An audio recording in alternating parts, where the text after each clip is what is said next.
Good morning my dear students. Hindi class 7 का हम लोग पढ़ रहे हैं। क्लास 7 के हिंदी में लेसन 7 पाठ 7 है, आशा का केंद्र अंटार्कटिका महाद्वीप। प्यारे बच्चों, यह है क्या? यह महाद्वीप है क्या, या इसको क्या किसे कहते हैं, इस चीज़ों को पहले हम लोग देखें। तो प्यारे बच्चों, पृथ्वी पर यह द्वीप हमेशा बर्फ से ही ढका हुआ रहता है। किससे ढका हुआ रहता है? बर्फ से ढका हुआ रहता है। और इसके लेखक जो लिखे हैं, इसके लेखक श्याम सुंदर शर्मा हैं। इसके लेखक कौन है? श्याम सुंदर शर्मा, जो पृथ्वी पर जो जल का समस्या जो उत्पन्न हो रहा है दिन प्रतिदिन, उसी के लिए आज पूरे विश्व अंटार्कटिका की ओर देख रहा है, क्योंकि वहाँ पर जो पानी है वो अमृत माना जाता है और ताज़ा पानी माना जाता है। वहाँ का पानी कैसा? ताज़ा पानी माना जाता है। देख लीजिए, यह देश है, यह है किस तरह का है, तो वहाँ पर कैसा ताज़ा पानी माना जाता है। और उसके बिना जीव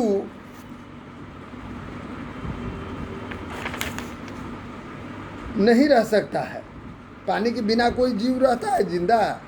कोई जीव जिंदा नहीं रह सकता है। किसके बिना? पानी के बिना। प्यारे बच्चों, याद रखिएगा, किसके बिना?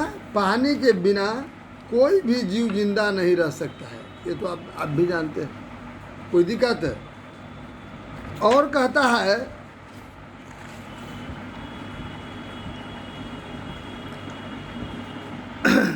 यह क्या चीज़ है?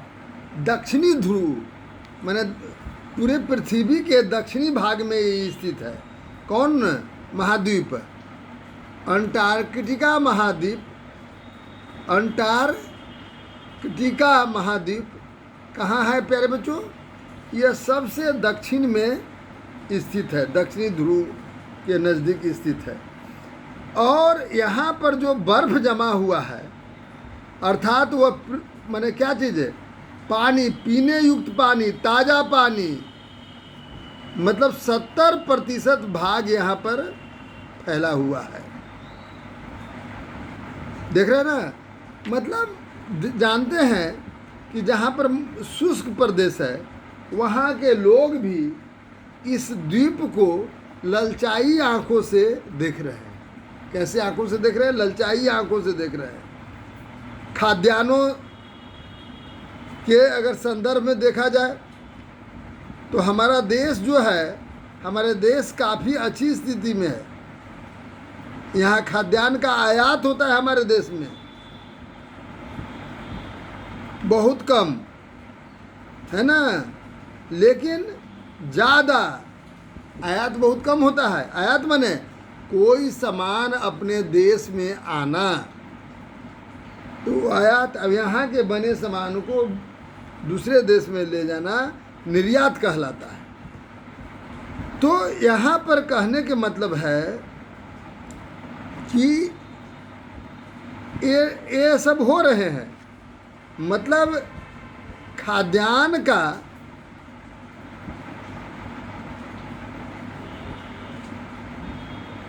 निर्यात जो कर रहे हैं,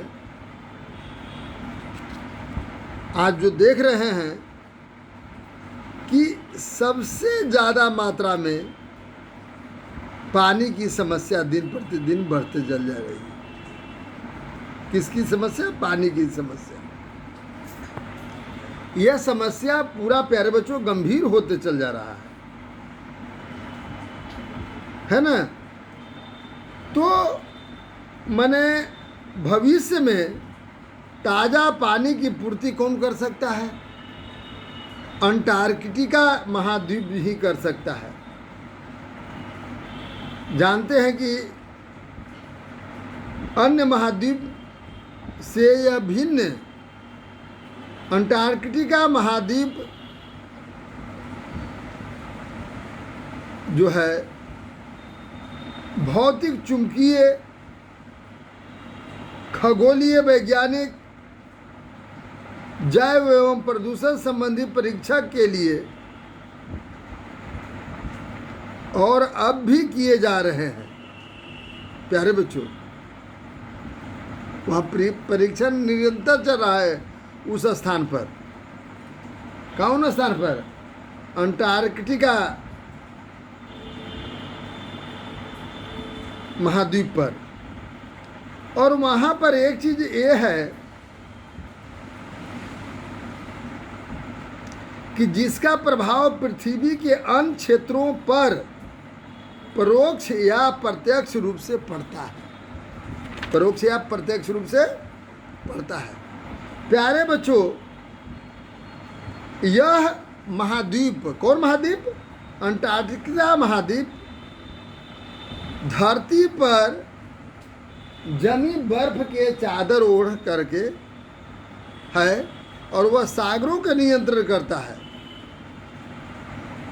क्योंकि अगर वो पानी अगर पिघल जाए तो समुद्र का सतह 70 मीटर ऊपर उठ जाएगा। कितना ऊपर उठ जाएगा? 70 मीटर। अब समझ सकते हैं 70 मीटर समुद्र का जल उठने के मतलब है कि कितने प्रलय हो जाएंगे। साथ ही बर्फ का ये चादर है, यह प्राकृतिक रेफ्रिजरेटर का काम करता है। कौन? प्रकृति रेफ्रिजरेटर का ये काम कर रहा है। या तो यह परोक्ष में करें या अपरोक्ष में करें। याद रखिएगा, अंटार्कटिका महाद्वीप की धरती पर जमी बर्फ के चादर अप्रत्यक्ष रूप से सागरों के तल को नियंत्रित किए हुए है। क्या किए हुए है?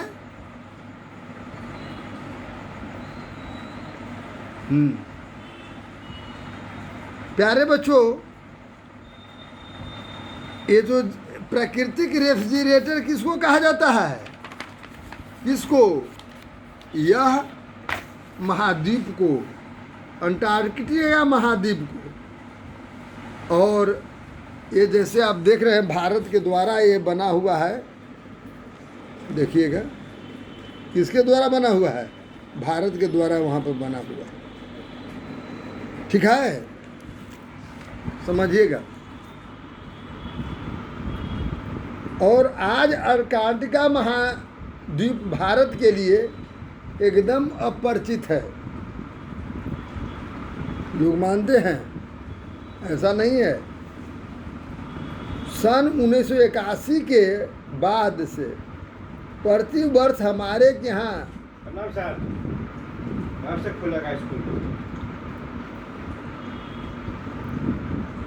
एक तारीख से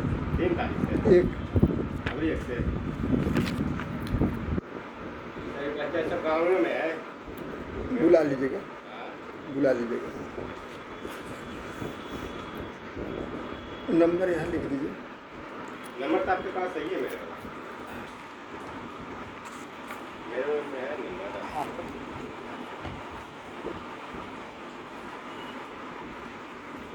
नंबर है आपके पास।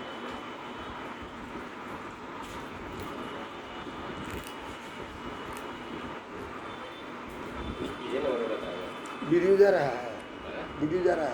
ना ना, मेरे पास वीडियो है। तो एक नंबर लिख दीजिए जिससे वीडियो जाए। वीडियो वाला मोबाइल रहेगा तो मेरे पास। अच्छा, ठीक। मोबाइल ना वीडियो का सादा मोबाइल है मेरे पास। Thank you. वही पढ़ा रहे हैं बच्चों को। तो प्यारे बच्चों, मैं कह रहा था कि ये जो अंटार्कटिका महाद्वीप जो है यह महाद्वीप हमेशा शुद्ध पानी के लिए विश्व प्रसिद्ध है। और 1981 ईस्वी में भारत का भी दल वहाँ पर पहुँचा था इस महाद्वीप में। वहाँ जो केंद्र भारत स्थापित किया, उस केंद्र को हम गंगोत्री कहते हैं। क्या कहते हैं? गंगोत्री कहते हैं। और जैसे भारत में एक गंगोत्री है, और एक गंगोत्री कहाँ है? अंटार्कटिका महाद्वीप पर भी गंगोत्री है। जो हिमालय से गंगोत्री या हिमालय पर स्थित गंगोत्री से भागीरथी मतलब गंगा, भागीरथी किसको कहते हैं? गंगा को। तो वह निकलती है। तो दक्षिणी गंगोत्री कहाँ पर है? अंटार्कटिका पर है, महाद्वीप पर है, और वह एक अध्ययन केंद्र है। प्यारे बच्चों, भारत के गंगोत्री से क्या होता है? भारत के गंगोत्री जो है, वहाँ से गंगा निकलती है, जबकि जो अंटार्कटिका में गंगोत्री है, वो गंगोत्री से वहाँ पर रिसर्च का कार्य होता है, अनुसंधान का कार्य होता है, अध्ययन केंद्र वह माना जाता है। आज अनेक देश अपने अपने वैज्ञानिक केंद्र स्थापित किए हुए हैं। अनेक देश वहाँ पर क्या वैज्ञानिक केंद्र स्थापित किए हुए हैं, और वहाँ के भौगोलिक परिस्थिति बहुत ही विषम है। हर व्यक्ति नहीं रह सकता है, लेकिन इसके बावजूद भी वहाँ पर अंतरिक्ष का अध्ययन किया जाता है। तारे के बारे में वहाँ अध्ययन किया जाता है। अंतरिक्ष मतलब खगोल मतलब तारे, नक्षत्र, ग्रह इत्यादि चीज़ों को अध्ययन करना, ये सब होता है। प्यारे बच्चों, वहाँ पर हमारे देश का टेलीस्कोप भी है। वह टेलीस्कोप क्या करता है? आकाशगंगा को नियंत्रण करता है। वह टेलीस्कोप आकाशगंगा का निरंतर अवलोकन कर रहा है। आकाशगंगा आप जान रहे हैं। और उस टेलीस्कोप, जिसे हम टेलीस्कोप डासी का काम, नमस्कार, थोड़ा सा बैठ जाइए। तो ये सब काम करता है। इसके बाद जो है, यह ब्रह्मांड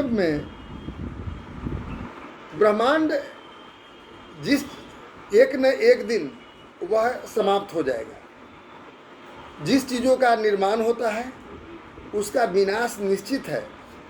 तो निश्चित रूप से जान लीजिए कि ब्रह्मांड एक न एक दिन अवश्य समाप्त होंगे। और अंटार्कटिका पर जो वैज्ञानिक लोग जा रहे हैं, वहाँ पर उनका एक अध्ययन टीम है ना। वहाँ पर वैज्ञानिक लोग ब्रह्मांड के बारे में अध्ययन कर रहे हैं, जीव जंतुओं पर जलवायु के प्रभाव के बारे में अध्ययन कर रहे हैं। इतना ही नहीं, यहाँ पर मनुष्य की शारीरिक और मानसिक क्षमताओं का अध्ययन किया जा रहा है। प्यारे बच्चों, समाजशास्त्री भी वहाँ जा रहे हैं, जहाँ विश्व के अनेक देशों में धर्म और मान्यताओं के लोग मिलजुल करके सौहार्दपूर्व काम कर रहे हैं। प्यारे बच्चों,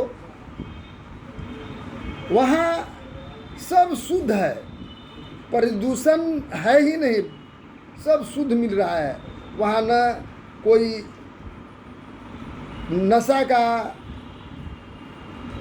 सेवन करता है, न वहाँ कोई लड़ाई झगड़ा होता है। वहाँ पर भी बस्ती है ना।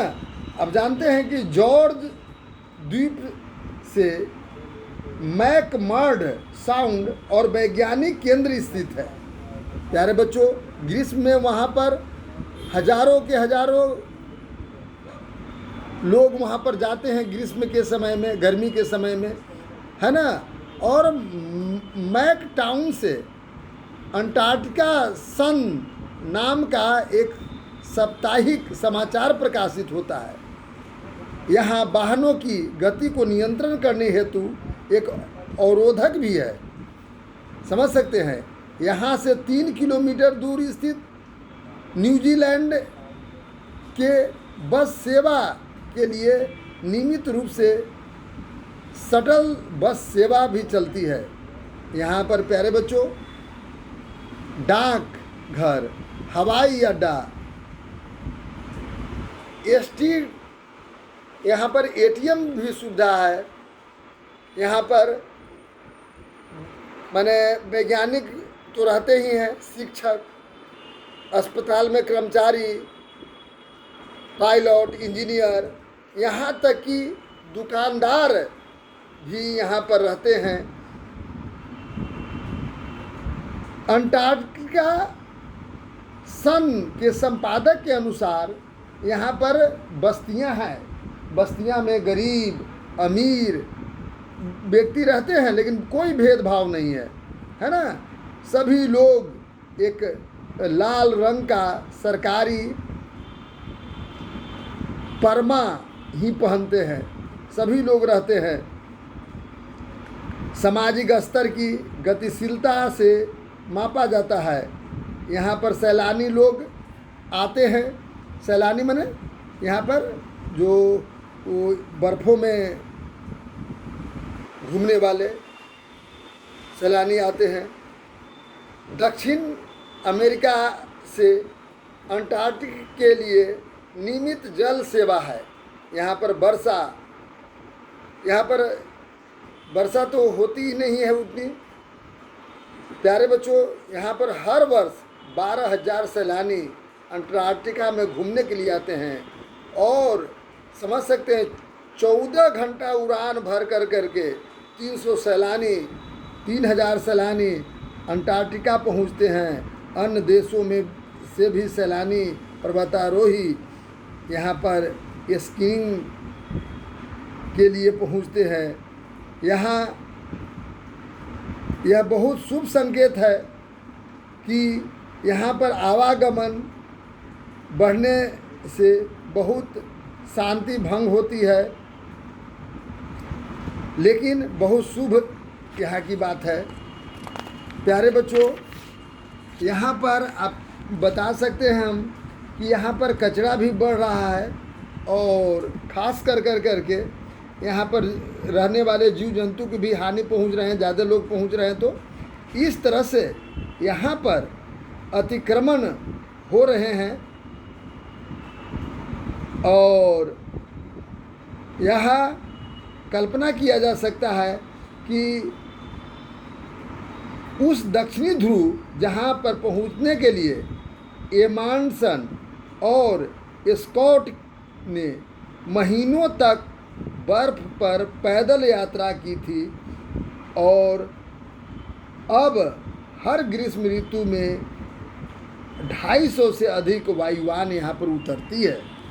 प्यारे बच्चों, इस तरह से यह क्षेत्र सभी के लिए बहुत ज़रूरी है, बहुत अनिवार्य है ना, जो आने वाले भविष्य में पानी के कठिनाइयों को दूर कर सकती है। धन्यवाद। इसका प्यारे बच्चों क्वेश्चन भी आप बना लेंगे। देखिए ये वर्ड मीनिंग है, वर्ड मीनिंग तो आप यादें करेंगे, क्वेश्चन आंसर भी आपको बना लेना है। देख लीजिए प्यारे बच्चों, देख रहे हैं।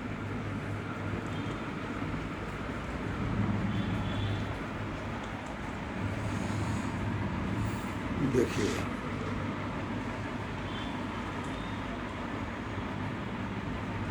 जो मैं बतला रहा हूँ सब क्वेश्चन आंसर आपको बना लेना है।